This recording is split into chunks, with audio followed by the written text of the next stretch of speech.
ਸਾਰ ਉਚਾਰਨ ਕਰੋ। ਸਤਨਾਮ ਵਾਹਿਗੁਰੂ।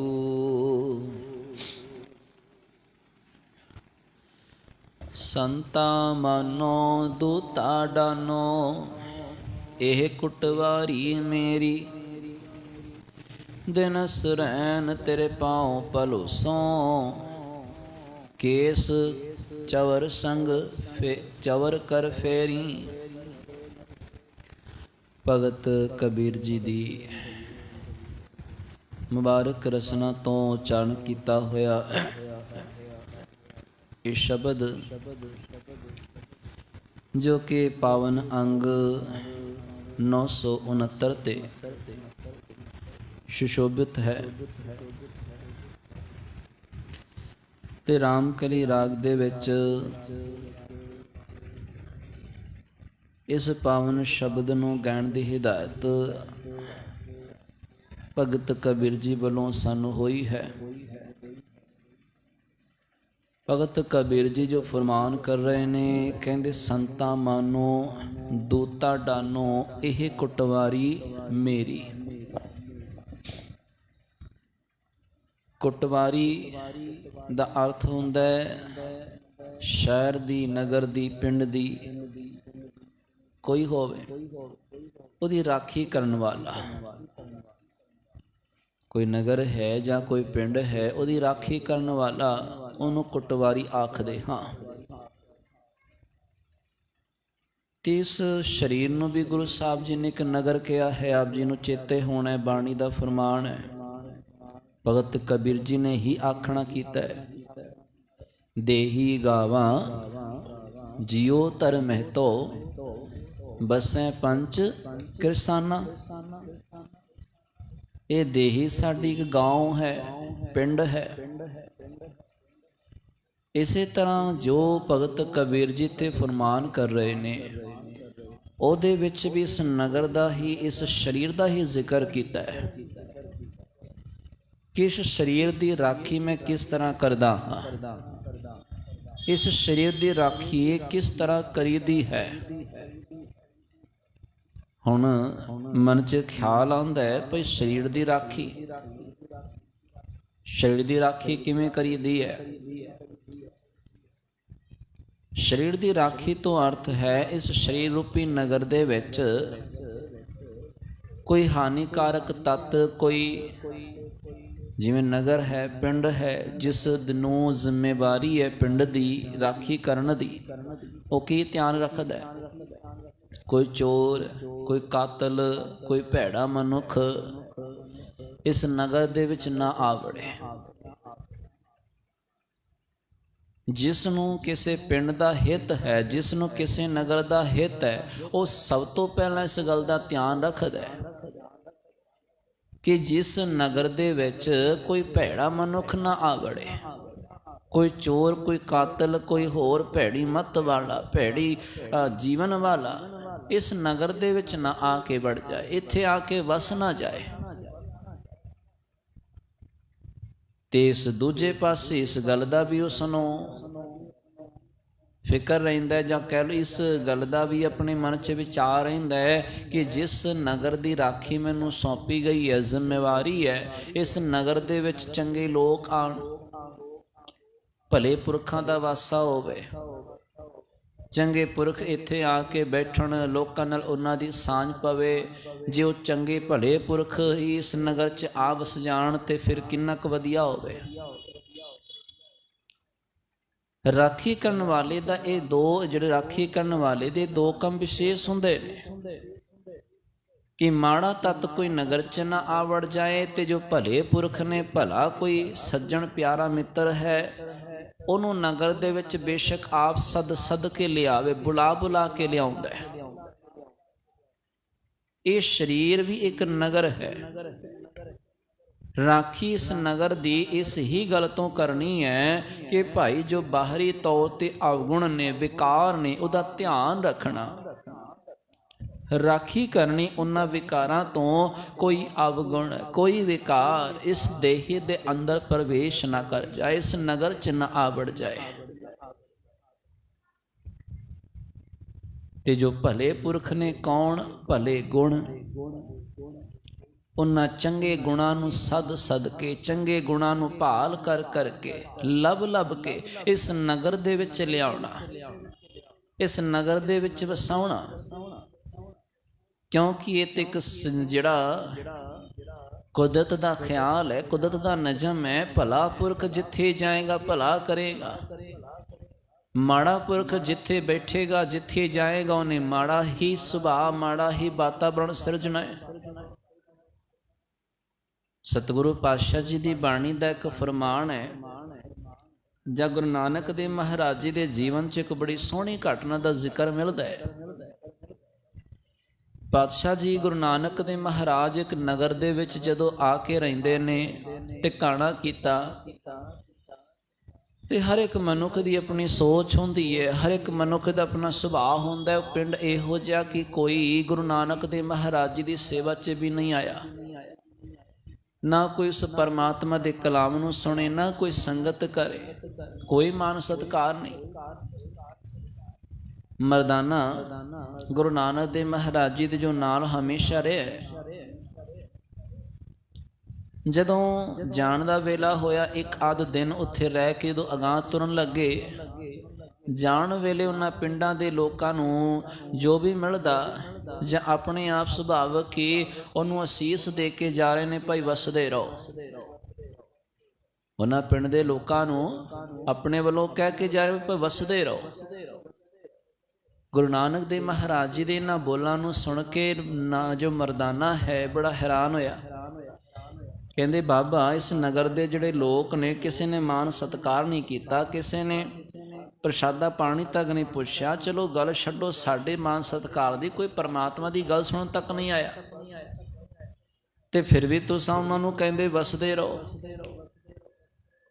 ਮਨ ਦੇ ਵਿੱਚ ਇਹ ਖਿਆਲ ਚੱਲ ਰਿਹਾ ਮਰਦਾਨੇ ਦੇ, ਫਿਰ ਵੀ ਆਪਣੇ ਮਨ ਨੂੰ ਸਮਝਾ ਲੈਂਦਾ ਕਿ ਜੇ ਗੁਰੂ ਸਾਹਿਬ ਜੀ ਸਾਧ ਸੁਭਾਅ ਵਾਲੇ ਨੇ, ਬੜੇ ਹੀ ਉਦਾਰ ਸੁਭਾਅ ਵਾਲੇ ਨੇ, ਕੋਈ ਮਾਨ ਸਤਿਕਾਰ ਨਾ ਕਰੇ, ਕੋਈ ਵਡਿਆਈ ਨਾ ਕਰੇ, ਕੋਈ ਮਾੜਾ ਸੁਭਾਅ ਵੀ ਰੱਖਦਾ ਹੋਵੇ ਉਹਦਾ ਵੀ ਭਲਾ ਕਰਦੇ ਨੇ।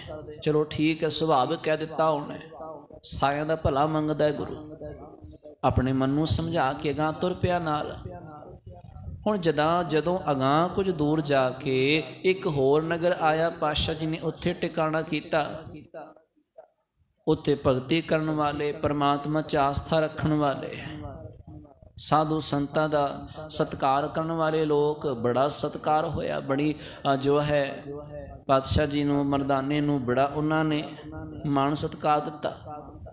ਸੰਗਤ ਕਰਨ ਵਾਲੇ ਸਾਰੇ, ਸੰਗਤ ਕਰਨ ਵਾਸਤੇ ਸਾਰੇ ਆਏ। ਗੱਲ ਸੁਣਨ ਵਾਲੇ ਨੇ ਬੜੇ ਪਿਆਰ ਨਾਲ ਗੱਲ ਸੁਣਦੇ ਨੇ। ਜਦੋਂ ਪਾਤਸ਼ਾਹ ਜੀ ਉੱਥੋਂ ਫਿਰ ਅਗਾਂਹ ਚੱਲਣ ਲੱਗੇ ਤੇ ਉਹਨਾਂ ਪਿੰਡ ਦੇ ਲੋਕਾਂ ਦੇ ਬਾਬਤ ਬਚਨ ਕਹਿ ਕੇ ਅਗਾਂਹ ਤੁਰ ਰਹੇ ਨੇ ਕਿ ਭਾਈ ਉਜੜ ਜਾਓ। ਉਹਨਾਂ ਪਿੰਡ ਦੇ ਲੋਕਾਂ ਵਾਸਤੇ ਗੁਰੂ ਨਾਨਕ ਦੇਵ ਮਹਾਰਾਜ ਜੀ ਨੇ ਜੋ ਬਚਨ ਵਰਤੇ, ਉਹ ਕਹਿੰਦੇ ਉਜੜ ਜਾਓ। ਹੁਣ ਇਸ ਜਵਾਬ ਨੇ ਭਾਈ ਮਰਦਾਨਾ ਦੇ ਮਨ ਦੇ ਵਿੱਚ ਇੱਕ ਬੇਚੈਨੀ ਪੈਦਾ ਕਰ ਦਿੱਤੀ।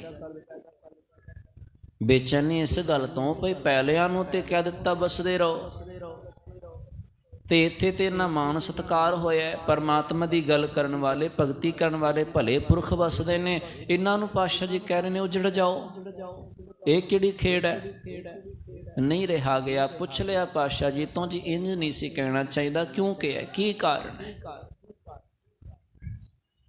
ਕਿਉਂ ਕਾਰਨ ਕੀ ਹੈ? ਗੁਰੂ ਨਾਨਕ ਦੇਵ ਮਹਾਰਾਜ ਜੀ ਨੇ ਬੜੇ ਮੁਸਕਰਾ ਕੇ ਬਚਨ ਕਹੇ, ਕਹਿੰਦੇ ਮਰਦਾਨਿਆ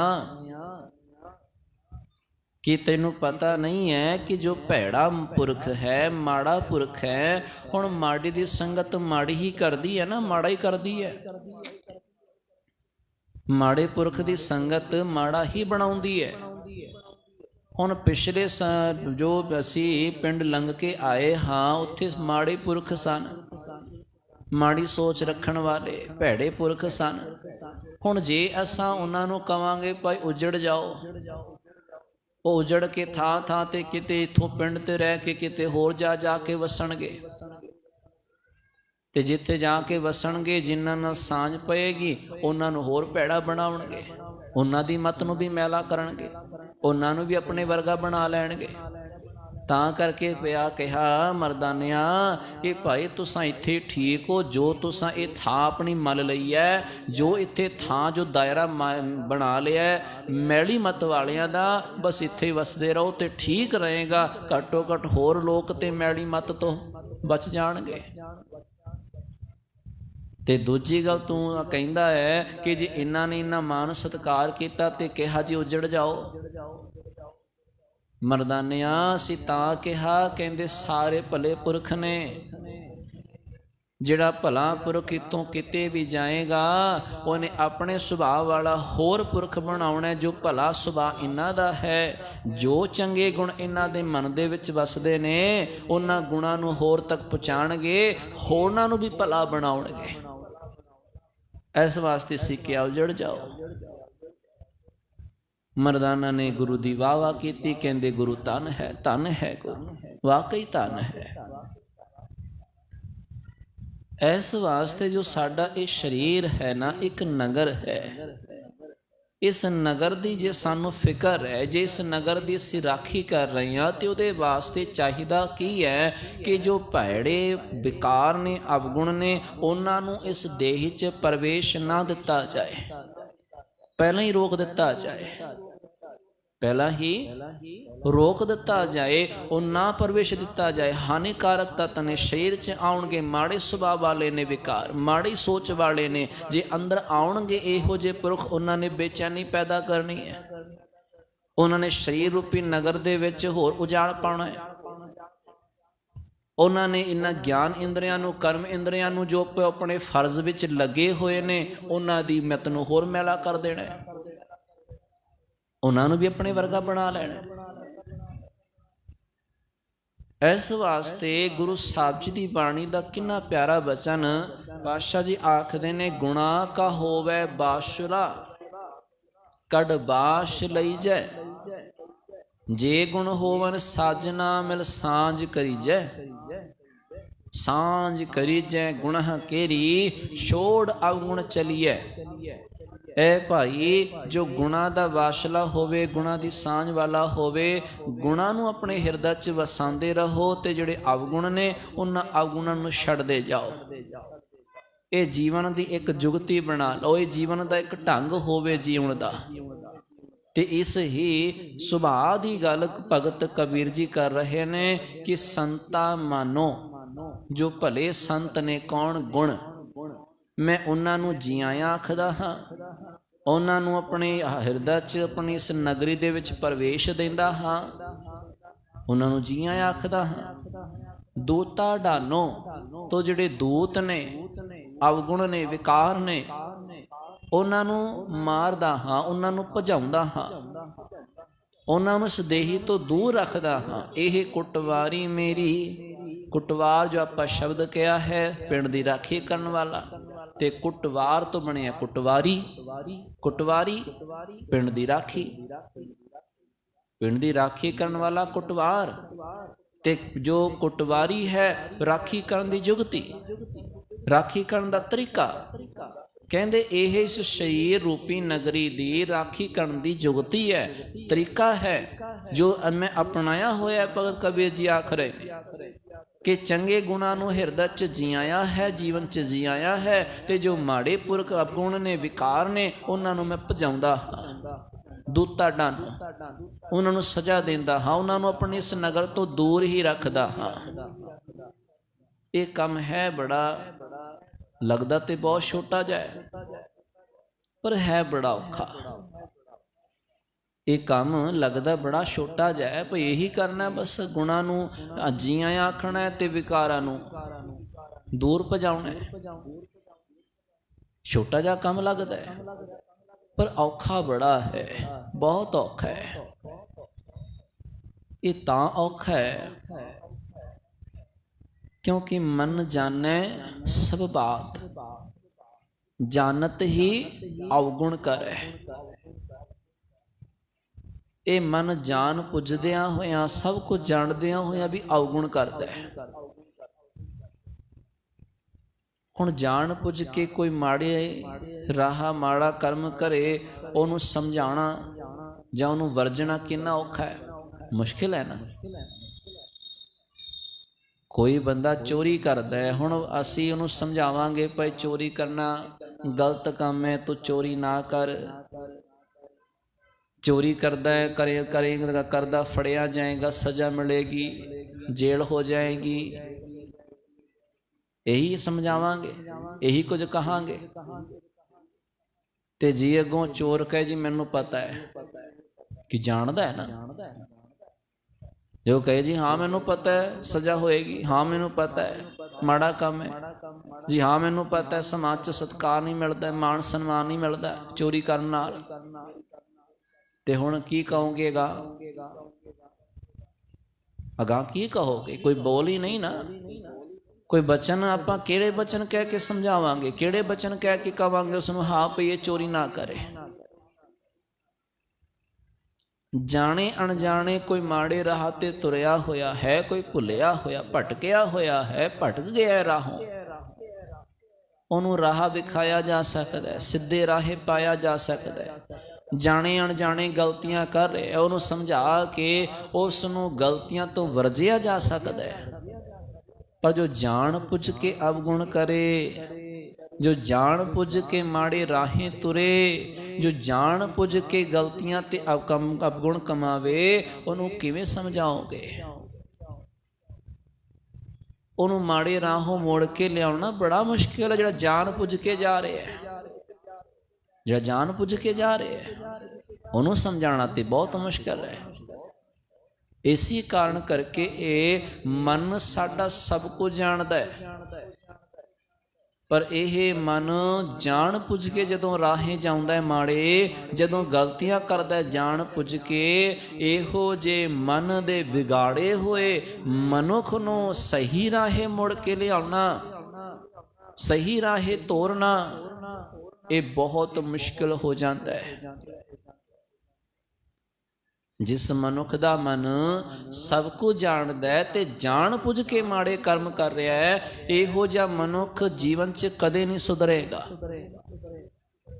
ਇਹੋ ਜਿਹਾ ਮਨੁੱਖ ਜੀਵਨ ਦੇ ਵਿੱਚ ਕਦੇ ਨਹੀਂ ਸੁਧਰ ਸਕਦਾ, ਕਦੇ ਨਹੀਂ ਸਿੱਧੇ ਰਾਹੇ ਪੈ ਸਕਦਾ, ਜਿਹੜਾ ਸਭ ਕੁਝ ਜਾਣ ਪੁੱਝ ਕੇ ਵੀ ਮਾੜਾ ਕਰ ਰਿਹਾ ਹੈ।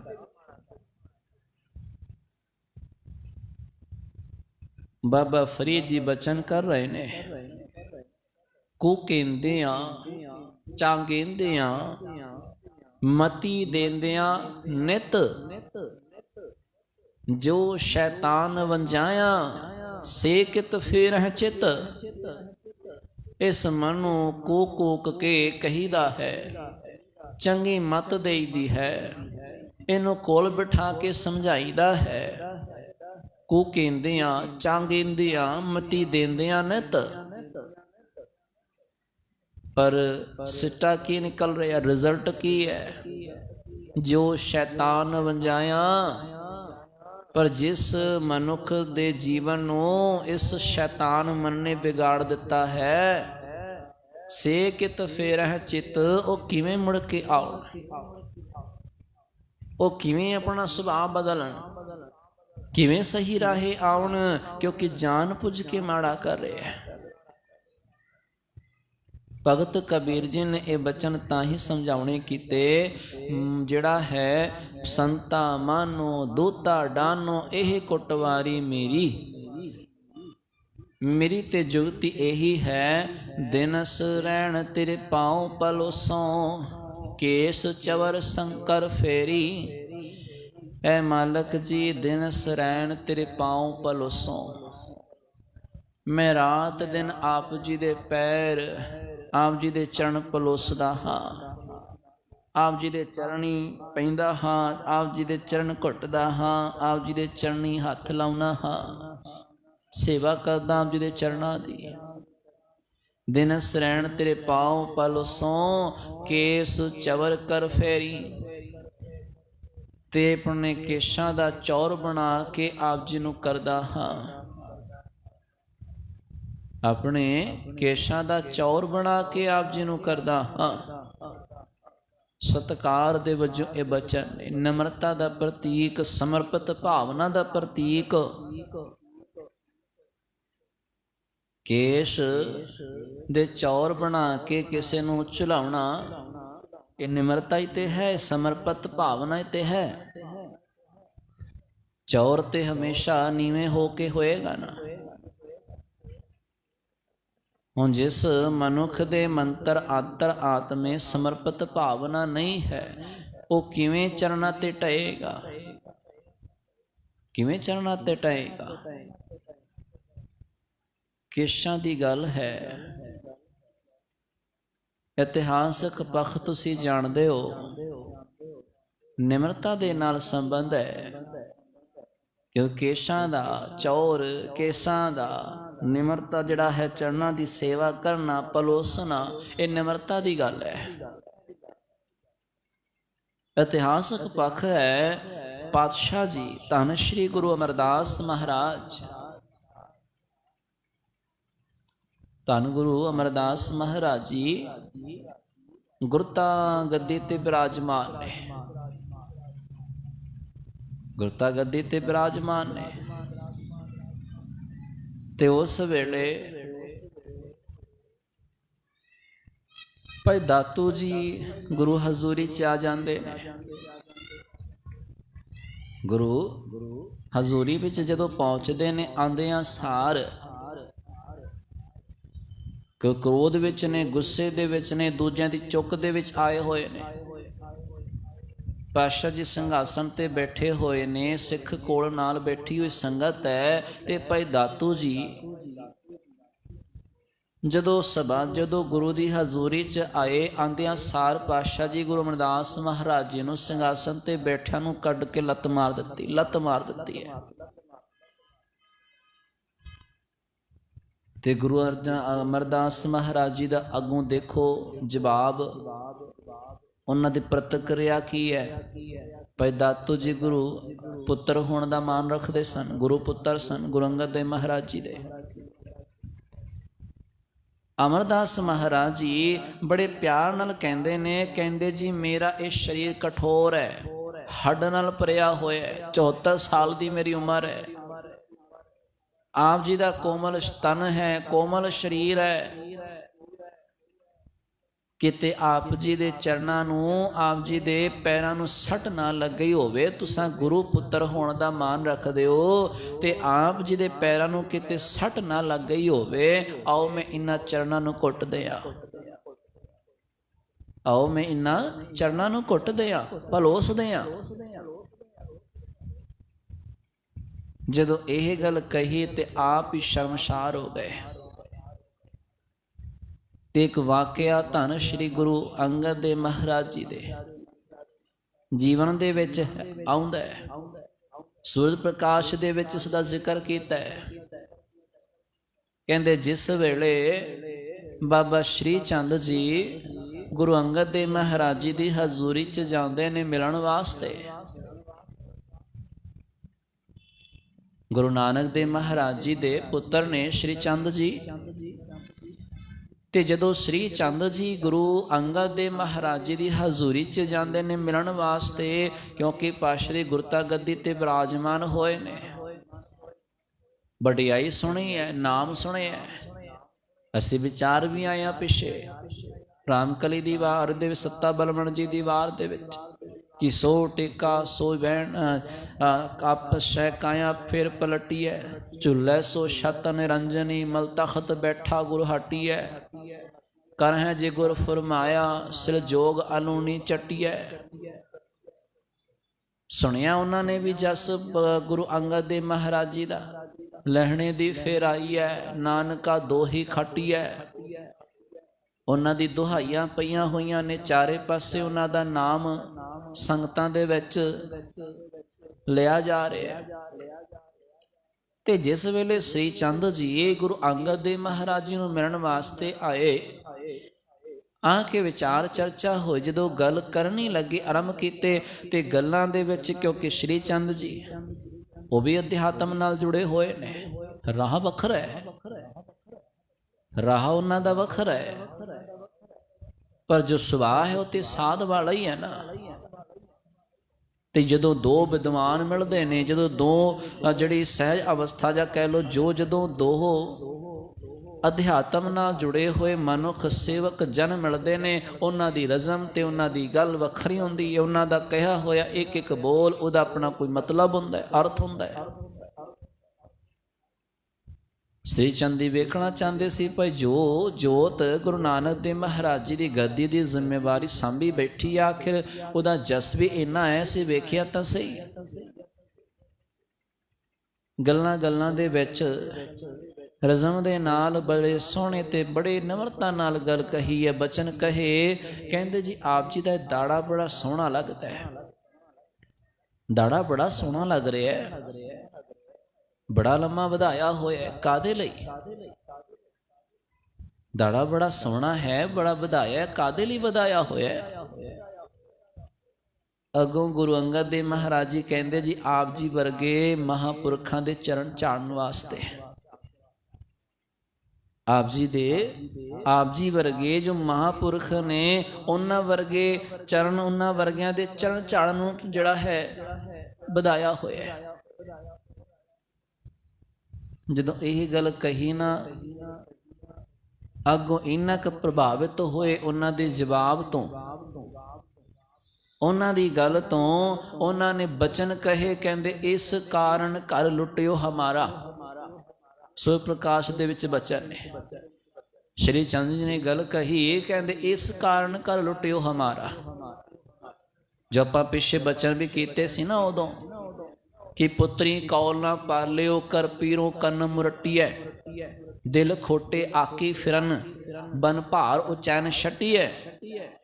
ਇਹ ਉਹਨਾਂ ਪੰਕਤੀਆਂ ਦੀ ਵੀ ਵਿਆਖਿਆ ਹੈ।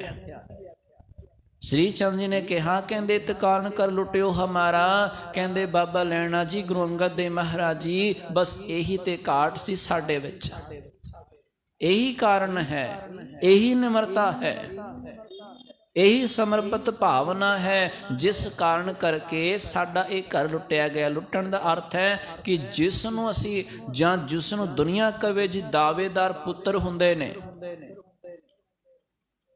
ਜਿਸ ਨੂੰ ਦੁਨੀਆ ਕਹਿੰਦੀ ਹੈ ਜੀ ਪਿਓ ਤੋਂ ਬਾਅਦ ਪੁੱਤਰ ਦੀ ਜਾਇਦਾਦ, ਪੁੱਤਰ ਦੀ ਸਾਰੀ ਜ਼ਿੰਮੇਵਾਰੀ, ਜੇ ਪੁੱਤਰਾਂ ਦਾ ਸਭ ਕੁਝ ਹੋ ਜਾਂਦਾ ਹੈ। ਗੁਰਤਾ ਗੱਦੀ ਤੇ ਬਿਰਾਜਮਾਨ ਸਨ ਸਾਡੇ ਪਿਤਾ ਗੁਰੂ ਨਾਨਕ ਦੇਵ ਮਹਾਰਾਜ ਜੀ, ਪਰ ਤੁਸਾਂ ਗੁਰਤਾ ਗੱਦੀ ਤੇ ਬਿਰਾਜਮਾਨ ਹੋਏ ਹੋ, ਆਪ ਜੀ ਗੁਰਤਾ ਗੱਦੀ ਤੇ ਸੁਸ਼ੋਭਿਤ ਹੋ। ਉਹਦਾ ਕਾਰਨ ਬਸ ਇਹੀ ਹੈ, ਇਹੋ ਜਿਹੀ ਨਿਮਰਤਾ, ਇਹੋ ਜਿਹੀ ਸਮਰਪਿਤ ਭਾਵਨਾ ਸਾਡੇ ਵਿੱਚ ਨਹੀਂ ਸੀ। ਇਹੋ ਜਿਹਾ ਸਮਰਪਣ ਅਸਾਂ ਵੀ ਆਪਣੇ ਗੁਰੂ ਨੂੰ, ਅਸਾਂ ਆਪਣੇ ਪਿਤਾ ਨੂੰ ਨਹੀਂ ਕਰ ਸਕੇ। ਜੋ ਸਮਰਪਣ ਤੁਸਾਂ ਗੁਰੂ ਨੂੰ ਕੀਤਾ, ਉਹ ਸਮਰਪਣ, ਉਹ ਨਿਮਰਤਾ ਅਸੀਂ ਆਪਣੇ ਜੀਵਨ 'ਚ ਨਹੀਂ ਬਣਾ ਸਕੇ। ਬਸ ਇਹੀ ਤੇ ਤੁਹਾਡੇ 'ਚ ਵਡਿਆਈ ਹੈ।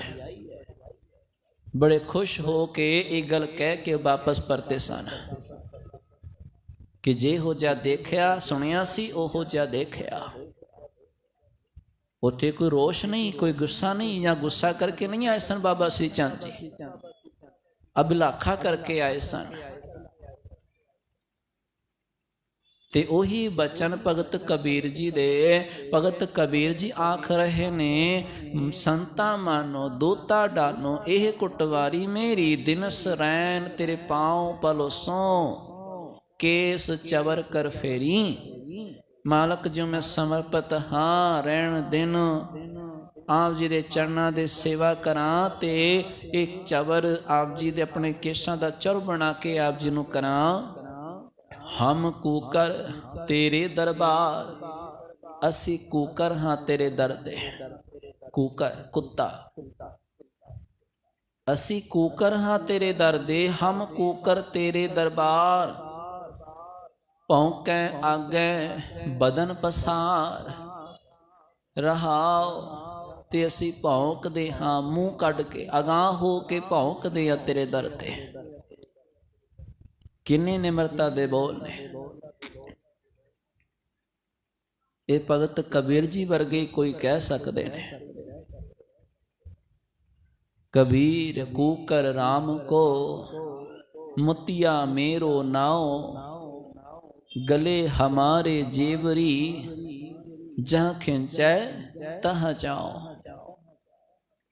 ਇਹ ਬਚਨ ਤੇ ਭਗਤ ਕਬੀਰ ਜੀ ਵਰਗੇ ਹੀ ਕਰ ਸਕਦੇ ਨੇ, ਕਿਸੇ ਆਮ ਮਨੁੱਖ ਦੇ ਵੱਸ ਦੀ ਗੱਲ ਨਹੀਂ ਹੈ। ਉਹਨਾਂ ਦਾ ਸੁਭਾਅ, ਉਹਨਾਂ ਦਾ ਜੀਵਨ उस अवस्था ते शायद नहीं पढ़ सकता। भाई गुरदास जी का एक बचन है कबित दे विच, कहते भाई अपने आप को कुकर मन लेना, अपने आप को कुत्ता कह के संबोधन करना, इन्ना क नीवा हो के बोल कहने, इत्ते बड़े दूर की गल है।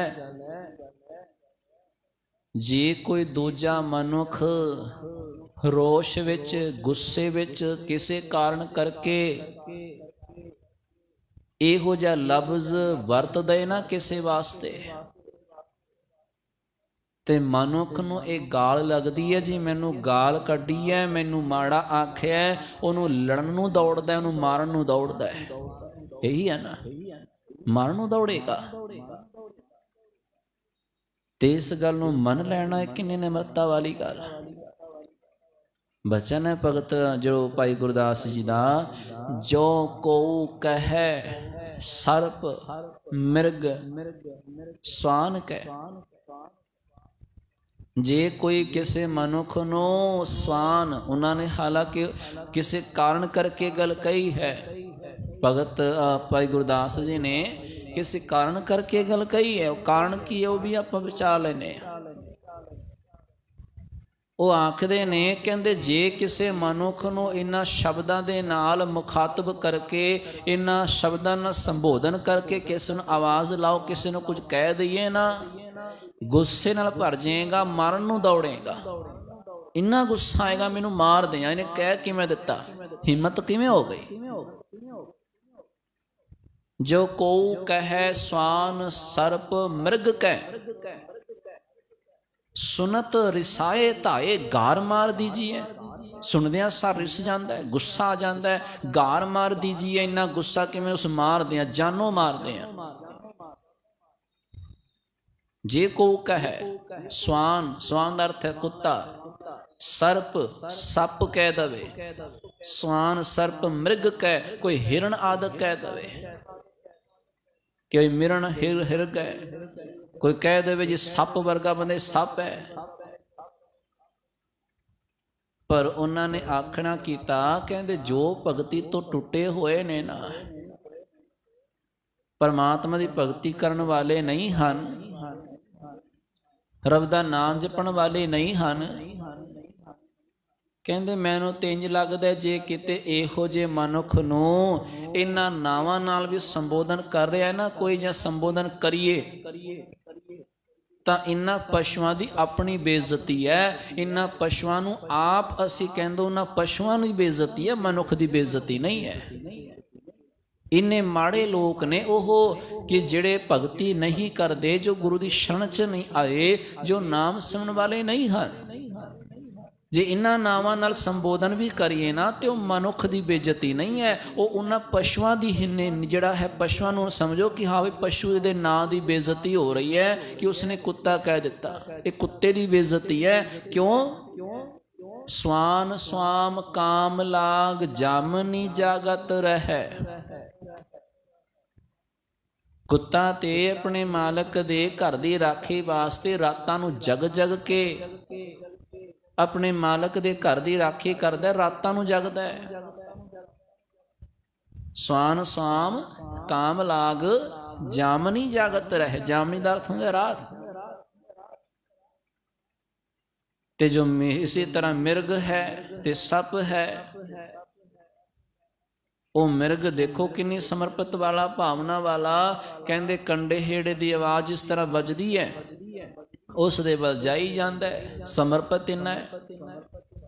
ते जिस मनुख दे अंदर सुरत ना, जिस दे अंदर ना सुरत है, ना सब दे प्रति खिच है, परमात्मा प्रति खिच नहीं है, प्यार नहीं है, प्रीत नहीं है, ते फिर इहो जे मनुख ते उन्हां पशुआं तो भी माड़े ने।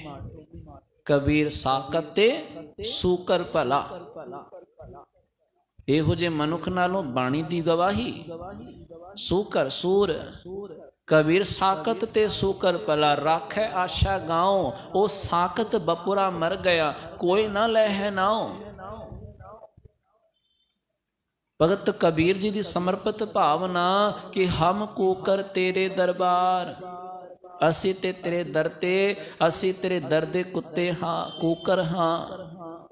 ਭੌਂਕੈ ਆਗੇ ਬਦਨ ਪਸਾਰ, ਮੂੰਹ ਕੱਢ ਕੱਢ ਕੇ, ਮੂੰਹ ਕੱਢ ਕੇ ਗਾਂ ਕਰਕੇ ਤੇ ਜਿਹੜਾ ਹੈ ਭੌਂਕ ਰਹੇ ਹਾਂ, ਤੇਰਾ ਨਾਂ ਲੈ ਰਹੇ ਹਾਂ। ਤੇ ਇੱਥੇ ਜੋ ਭਾਵ ਅਰਥ ਨੇ ਉਹਨੂੰ ਥੋੜਾ ਸਮਝਣ ਦੀ ਜ਼ਰੂਰਤ ਹੈ, ਉਹਨੂੰ ਥੋੜਾ ਜਿਹਾ ਸਮਝਣ ਦੀ ਜ਼ਰੂਰਤ ਹੈ ਕਿ ਭੌਂਕਣਾ ਤੇ ਇੱਥੇ ਭਗਤੀ ਨੂੰ ਕਹਿ ਦਿੱਤਾ, ਭਗਤੀ ਕਰ ਰਹੇ ਹਾਂ। ਪਰ ਕਦੇ ਧਿਆਨ ਦਿਓ, ਇੱਕ ਕੁੱਤਾ ਕਦੋਂ ਭੌਂਕਦਾ ਹੈ?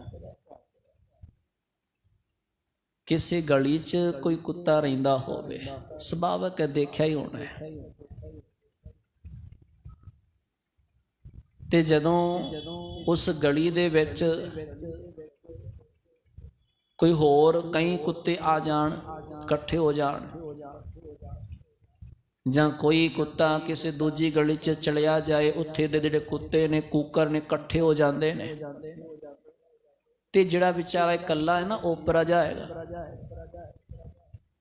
ਉਹਨੂੰ ਸਾਰੇ ਖਾਣ ਨੂੰ ਆਉਂਦੇ ਨੇ, ਉਸਨੂੰ ਪੈਣ ਨੂੰ ਆਉਂਦੇ ਨੇ। ਤੇ ਫਿਰ ਉਹ ਕੀ ਕਰਦਾ ਹੈ? ਉਹ ਜਿਹੜਾ ਇਕੱਲਾ ਹੀ ਹੈ ਨਾ, ਉਹ ਇਕੱਲਾ ਹੀ ਭੌਂਕਦਾ ਰਹਿੰਦਾ ਹੈ, ਉਹ ਇਕੱਲਾ ਭੌਂਕਦਾ ਹੈ, ਉਹ ਇਕੱਲਾ ਭੌਂਕਦਾ ਹੈ। ਗਲੀ 'ਚ ਕੋਈ ਇੱਕ ਕੂਕਰ ਰਹਿੰਦਾ ਹੋਵੇ ਤੇ ਕਈ ਕੂਕਰ ਆ ਜਾਣ ਤੇ ਉਹਨਾਂ ਨੂੰ ਵੇਖ ਕੇ ਉਹ ਭੌਂਕਦਾ ਹੈ ਨਾ, ਅਗਾਂਹ ਹੋ ਕੇ ਭੌਂਕਦਾ ਹੈ। ਆਪਣੀ ਗਲੀ ਦੇ ਵਿੱਚ ਹੈ, ਅਗਾਂਹ ਹੋ ਕੇ ਭੌਂਕਦੇ। ਕਾਹਦੇ ਲਈ? ਕਿ ਜੋ ਇਹ ਆਏ ਨੇ ਨਾ, ਬਾਹਰੋਂ ਆਏ ਨੇ, ਉਹ ਜਿਹੜੇ ਨੇ ਇਹ ਕਿਤੇ ਇਸ ਗਲੀ 'ਚ ਨਾ ਆਣ, ਇੱਥੇ ਨਾ ਆਉਣ, ਉਹਨਾਂ ਨੂੰ ਭਜਾਉਣ ਦੀ ਕੋਸ਼ਿਸ਼ ਕਰਦਾ ਹੈ। ਤੇ ਜਦੋਂ ਤੱਕ ਉਹ ਭੌਂਕਦੇ, ਤੁਸੀਂ ਵੇਖੋ, ਬੇਸ਼ੱਕ 4 ਹੋ, ਅੱਗੇ 5 ਹੋਣ, ਅਗਾਂਹ ਉਹ ਵੀ ਨਹੀਂ ਆਉਂਦੇ। ਉਹ ਇੱਥੇ ਨਾਲ ਦੁਆਲੇ ਘੁੰਮੀ ਜਾਣਗੇ, ਇੱਧਰ ਉੱਧਰ ਹੋਈ ਜਾਣਗੇ, ਪਰ ਉਹਦੇ ਨਾਲ ਜਾਂ ਉਸ ਤੋਂ ਅਗਾਂਹ ਨਹੀਂ ਜਾਂਦੇ। ਇਹ ਤਸਵੀਰ ਦੇਖੀ ਹੋਏਗੀ ਨਾ ਬਹੁਤ ਵਾਰੀ, ਇਸ ਸ਼ਬਦ ਨਾਲ ਸੰਬੰਧਿਤ ਹੈ। ਜੋ ਬਚਨ ਸ਼ੁਰੂ 'ਚ ਪੜ੍ਹੇ ਨੇ ਉਸ ਦੀ ਵਿਆਖਿਆ ਹੈ, ਸੰਤਾ ਮਾਨੋ ਦੂਤਾ ਡਾਨੋ, ਇਹ ਕੁਟਵਾਰੀ ਮੇਰੀ। ਇਹ ਰਾਖੀ ਕਰਨ ਦਾ ਇੱਕ ਤਰੀਕਾ ਹੈ, ਇਹ ਰਾਖੀ ਕਰਨ ਦਾ ਇੱਕ ਤਰੀਕਾ ਹੈ। ਉਹ ਕੂਕਰ ਭੌਂਕਦਾ, ਮਾਲਕ ਜੀ, ਉਹ ਭਗਤ ਕਬੀਰ ਜੀ ਇਹ ਵੀ ਕਹਿ ਰਹੇ ਨੇ, ਮਾਲਕ ਮੈਂ ਭਗਤੀ ਕਰ ਰਿਹਾ ਹਾਂ, ਇਸ ਵਾਸਤੇ ਮੈਂ ਭੌਂਕਦਾ ਪਿਆ ਤੇਰੇ ਦਰ ਤੇ ਖੜ ਕੇ, ਕਿਉਂਕਿ ਜਿਹੜੇ ਇਹ ਅਵਗੁਣ ਨੇ, ਜੋ ਵਿਕਾਰ ਨੇ, ਇਕੱਠੇ ਹੋ ਕੇ ਮੈਨੂੰ ਜਿਹੜਾ ਹੈ ਦਬਾਅ ਪਾਉਣ ਵਾਸਤੇ, ਮੇਰੇ ਤੇ ਪ੍ਰਭਾਵ ਪਾਉਣ ਵਾਸਤੇ ਆ ਰਹੇ ਨੇ। ਤੇ ਮੈਂ ਭੌਂਕ ਭੌਂਕ ਕੇ, ਮੈਂ ਭਗਤੀ ਕਰ ਕਰਕੇ ਇਹਨਾਂ ਨੂੰ ਦੂਰ ਰੱਖਣ ਦਾ ਯਤਨ ਕਰਦਾ ਪਿਆ ਹਾਂ, ਤਾਂ ਕਿ ਮੇਰੇ ਨੇੜੇ ਨਾ ਆਉਣ। ਤਾਂ ਭੌਂਕਦਾ ਹਾਂ, ਤਾਂ ਕਿ ਮੇਰੇ ਨੇੜੇ ਨਾ ਆਉਣ, ਇਹ ਦੂਰ ਹੀ ਰਹਿਣ, ਜਿਹੜੇ ਹੋਰ ਇਹ ਆ ਗਏ ਨੇ ਇਕੱਠੇ ਹੋ ਕੇ। ਤੀਸਰੇ ਭਗਤ ਕਬੀਰ ਜੀ ਨੇ ਆਖਿਆ, ਭੌਂਕੇ ਆਗੇ ਬਦਨ ਪਸਾਰ, ਰਹਾਓ ਪੂਰਬ ਜਨਮ ਹਮ ਤੁਮਰੇ ਸੇਵਕ, ਅਬ ਤੋ ਮਿਟਿਆ ਨਾ ਜਾਈ। ਮਾਲਕ ਜੀ, ਅਸੀਂ ਸ਼ੁਰੂ ਤੋਂ ਆਪ ਜੀ ਦੇ ਸੇਵਕ ਹੀ ਹਾਂ, ਸੇਵਕ ਹੀ ਹਾਂ ਸ਼ੁਰੂ ਤੋਂ, ਤੇ ਹੁਣ ਤੇ ਆਪ ਜੀ ਦੇ ਦਰ ਤੋਂ ਮਿਟਿਆ ਨਾ ਜਾਈ, ਦਰ ਨਹੀਂ ਛੱਡ ਸਕਦੇ। ਮੈਂ ਆਪ ਜੀ ਦੀ ਭਗਤੀ ਕਰਨਾ ਉਹ ਨਹੀਂ ਹਟ ਸਕਦਾ। ਅਸੀਂ ਪੂਰਬ ਜਨਮ ਕੇ, ਪਹਿਲੇ ਤੋਂ, ਸ਼ੁਰੂ ਤੋਂ ਪੂਰਬ ਜਨਮ। ਹੁਣ ਜਿਸ ਵੇਲੇ ਗਰਭ ਅਗਨ ਵਿੱਚ ਸੀ ਨਾ, ਕਿਉਂਕਿ ਮਨੁੱਖ ਦਾ ਜੋ ਜਨਮ ਹੈ ਉਹ ਕੱਲਾ ਸੰਸਾਰ 'ਚ ਸ਼ੁਰੂ ਨਹੀਂ ਹੁੰਦਾ, ਸੰਸਾਰ 'ਚ ਆਉਣ ਤੋਂ ਪਹਿਲਾਂ ਵੀ ਇਸ ਦਾ ਜੀਵਨ ਸ਼ੁਰੂ ਹੋ ਜਾਂਦਾ। ਉਹ 9 ਮਹੀਨੇ ਜਦੋਂ ਮਾਤਾ ਦੇ ਗਰਭ 'ਚ ਟਿਕਿਆ ਹੁੰਦਾ ਹੈ, ਜੀਵਨ ਹੈ ਨਾ ਉੱਥੇ ਵੀ, ਉੱਥੇ ਜੀਵਨ ਹੈ। ਤੇ ਜੀਵਨ ਹੈ, ਉਸ ਜੀਵਨ ਦਾ ਕਾਰਨ ਵੀ ਕੀ ਹੈ, ਵੀ ਬਾਣੀ ਦੱਸਦੀ ਹੈ। ਮਾਤਾ ਕੇ ਉਦਰ ਮੈਂ ਪ੍ਰਤਪਾਲ ਕਰੇ, ਸੋ ਕਿਉ ਮਨੋ ਵਿਸਾਰੀਐ। ਉਸ ਦਾ ਵੀ ਕਾਰਨ ਹੈ ਕਿ ਪਹਿਲੇ ਪੈਰੇ ਰਹਿਣ ਕੇ ਬਣ ਜਾ ਰਿਹਾ ਮਿੱਤਰਾ, ਹੁਕਮ ਪਿਆ ਗਰਭਾਸ, ਉਰਦ ਤਪ ਅੰਤਰ ਕਰੇ। ਉੱਥੇ ਤਪ ਹੈ, ਉੱਥੇ ਪਰਮਾਤਮਾ ਦੀ ਬੰਦਗੀ ਹੈ। ਉਰਦ ਤਪ ਅੰਤਰ ਕਰੇ ਬਣ ਜਾ ਰਿਹਾ ਮਿੱਤਰਾ, ਖਸਮ ਸੇਤੀ ਅਰਦਾਸ, ਖਸਮ ਸੇਤੀ ਅਰਦਾਸ ਬਖਾਣੈ, ਉਰਦ ਧਿਆਨ ਲਿਵ ਲਾਗਾ। ਉੱਥੇ ਲਿਵ ਹੈ, ਉੱਥੇ ਰੱਬ ਦੀ ਭਗਤੀ ਹੈ, ਉੱਥੇ ਰੱਬ ਦਾ ਨਾਮ ਜਪ ਰਿਹਾ ਹੈ। ਇਹ ਤੇ ਵਿਚਕਾਰ ਇਹਦੇ ਨਾਲ ਖੇਡ ਇਹੋ ਜਿਹੀ ਵਾਪਰੀ ਹੈ ਕਿ ਲਿਵ ਛੁੜਕੀ ਲੱਗੀ ਤ੍ਰਿਸ਼ਨਾ, ਮਾਇਆ ਅਮਰ ਵਰਤਾਇਆ। ਇਹ ਤੇ ਖੇਡ ਸੰਸਾਰ ਚ ਆ ਕੇ ਵਰਤੀ ਹੈ। ਤੇ ਭਗਤ ਕਬੀਰ ਜੀ ਆਖਦੇ ਨੇ ਕਿ ਅਸੀਂ ਤੇ ਪਹਿਲਾਂ ਤੋਂ ਹੀ ਤੇਰੇ ਭਗਤ ਹਾਂ, ਹੁਣ ਕਿਵੇਂ ਤੇਰਾ ਦਰ ਛੱਡ ਦਈਏ। पूर्व जन्म हम तुमरे सेवक, अब तो मिटया ना जाई। ये जो सेवक बनन दी जुगती है, जो असी भगती कर आए हाँ कर कीती है, हुण असी टुटे नहीं सी ते होर ये जिहड़ी भगती है ये होर गूढ़ी हो गई है। इहनूं नाम जपण दी एक मन की भावना सी होर प्रबल हो गई है। इस वास्ते अब तो मिटया ना जाए। ਅਸੀਂ ਹੁਣ ਮਿਟ ਨਹੀਂ ਸਕਦੇ, ਅਸੀਂ ਹੁਣ ਛੱਡ ਨਹੀਂ ਸਕਦੇ ਆਪ ਦਰ ਨੂੰ। ਤੇਰੇ ਦੁਆਰੇ ਧੁਨ ਸਹਿਜ ਕੀ ਮਾਥੇ ਮੇਰਾ ਦਗਾਈ। ਆਪ ਜੀ ਦੇ ਦਰ ਤੇ ਆ ਕੇ ਇਸ ਹਿਰਦਾ 'ਚ ਧੁਨ ਵੱਜਦੀ ਹੈ, ਆਨੰਦ ਬਣਦਾ ਹੈ। ਮਾਥੇ ਮੇਰਾ ਦਗਾਈ, ਤੇ ਮੇਰੇ ਮਾਥੇ ਦੇ ਉੱਤੇ ਨਿਸ਼ਾਨ ਨੇ ਆਪ ਜੀ ਦੇ, मेरे माथे ते निशान ने आप जी दी कृपा दे, आप जी दे शब्द दे, आप जी कृपा दे, नाम दे। दगाई दाग है, इत्थे दाग दा अर्थ निशानी है, परवाना है। दाग दा अर्थ धब्बे नहीं है, कालख नहीं है। इत्थे दाग दा अर्थ दगाई। चेते होएगा जिस वेले मौत हुंदी ना मनुख दी, हिंदू धर्म दे विच, सनातन धर्म दे विच एक रस्म हुंदी है इस तरह कि जी मौत वेले जिहड़ा अपना हुंदा है ना, वो कोई परिवार दा अपना, जी मान लो प्यो चढ़ाई कर गया ते जो पुत्र है ना, वो सिक्का एक गर्म करके उहदी तली ते रखदा है। सिक्के नूं गर्म करके तली दे उत्ते रखिया जांदा है मौत तो बाद, ताकि निशान पै जाए उस शरीर ते, उस बॉडी ते, तली दे उत्ते। मनौत की है? मनौत ये जी निशान पै गया। जदों दरगाह च जाएगा तो निशान कहते नाल जांदा है, ते परमात्मा देखदा हाँ पिता कोई है, निशानी है, जिहदा परिवार है। वो निशानों दाग, उसका नाम ही वो दाग रखते हैं। जदों कहते भाई हाँ कौन है जी पुत्र, आओ जी दाग दिओ। दाग दी ये रस्म आम करके सनातन धर्म दे विच हुंदी है, जानते होवोगे तुसां। इत्थे माथे दे दाग की गल कीती है, निशान पैना, परवाना मिलना, गुरबाणी निशान भी किया।